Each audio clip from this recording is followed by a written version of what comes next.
মৌলভীবাজার সদর উপজেলার শেরপুরে সেনাবাহিনী ও পুলিশের যৌথ অভিযানে অস্ত্রসহ ৩ জনকে আটক করা হয়েছে। বৃহস্পতিবার দুপুর আনুমানিক ১টার দিকে তাদেরকে আটক করা হয়। আটককৃতরা হলেন মৌলভীবাজার সদর উপজেলার শেরপুর আবাসিক এলাকার হরমুজ উল্লাহ ছেলে মোহাম্মদ চান মিয়া, হবিগঞ্জ জেলার নবীগঞ্জ উপজেলার মজলিশপুর গ্রামের বশির মিয়া ছেলে আব্দুল হামিদ ও খালেদ মিয়া। প্রত্যক্ষদর্শী সূত্রে জানা যায়, পানির নালা দিয়ে বৃষ্টির পানি নিষ্কাশনের বিষয়াদি নিয়ে জামিয়াতুল ফালাহ শেরপুর মাদ্রাসার কর্তৃপক্ষের সঙ্গে মোহাম্মদ চান মিয়া গংদের বাকবিতণ্ডার ঘটনা ঘটে। এক পর্যায়ে চান মিয়া গং কর্তৃক অস্ত্রশস্ত্র দিয়ে মাদ্রাসার হামলার চেষ্টা করে।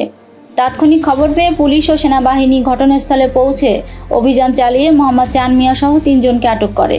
এ সময় সেনাবাহিনী ও পুলিশ আটক হওয়া চান মিয়ার বাড়িতে তল্লাশি চালিয়ে বিপুল পরিমাণ অস্ত্রশস্ত্র উদ্ধার করে। এ ব্যাপারে জামিয়াতুল ফালাহ শেরপুর মাদ্রাসার মুফতামি মাওলানা ওয়াজিরুল ইসলাম মাসুদ বলেন, মাদ্রাসার পাশে একটি পানি নিষ্কাশনের নালা রয়েছে। এই নালা দিয়ে বৃষ্টির পানি যাওয়ার পথ বন্ধ করে রেখেছে চান মিয়া ও তাদের লোকজন। এতে পানি নিষ্কাশনের নালা সচল করতে তাদেরকে বললেও একাধিকবার তারা হুমকি ধামকি দিয়েছে। এ বিষয়ে এলাকার গণ্যমান্য ব্যক্তিবর্গকে মিলে রোজ বৃহস্পতিবার সময় 11টা 30 একটা সালিশের ব্যবস্থা করা হয়। সবাইকে দাওয়াত করেছিলাম আসার জন্য, তবে গণ্যমান্য ব্যক্তিবর্গ ও মুরব্বীরা আসার আগেই চান মিয়া ও তাদের লোকজন অস্ত্রশস্ত্র নিয়ে এসে মাদ্রাসার শিক্ষার্থীদের ওপর আক্রমণ চালায়। এতে তাৎক্ষণিক মাদ্রাসার 2 জন শিক্ষককে স্থানীয়দের সহযোগিতায় আহত অবস্থায় উদ্ধার করে মৌলভীবাজার সদর হাসপাতালে প্রেরণ করা হয়েছে। বর্তমানে শিক্ষার্থীরা ভয়ভীতিকর পরিস্থিতি রয়েছে।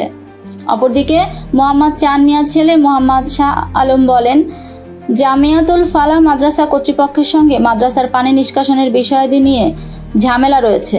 অস্ত্রশস্ত্রের বিষয়ে জানতে চাইলে সে জানায়, আমার বাবার আত্মরক্ষার জন্য এমনটা করেছে।